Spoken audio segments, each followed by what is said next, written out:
अस्सलाम वालेकुम नाज़रीन, नया पाकिस्तान के साथ मैं हूं आपकी होस्ट फरीहा हनीफ। आज हम मौजूद हैं लेक व्यू पार्क में। कॉमन सेंस के सवाल लाए हूं लोगों के लिए और पहला सवाल ये है कि वो कौन सी ऐसी चीज़ है जो एक पल में ज़िंदा हो जाती है और एक पल में मर जाती है। वो क्या है जो एक पल में आती है और एक पल में चली जाती है।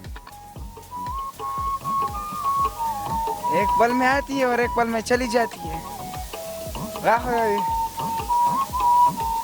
आपकी कॉमन सेंस अभी तक 0% जा रही है।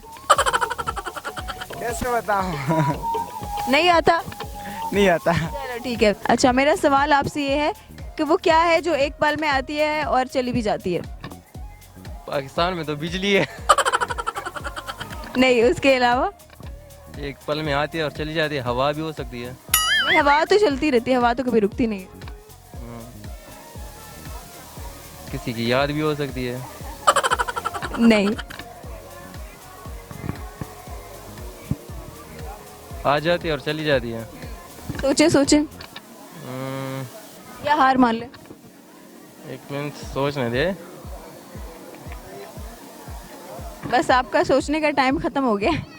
अभी तो 1 मिनट भी नहीं हुआ है ना। बस वो फिर 1 मिनट से ज्यादा हो गया।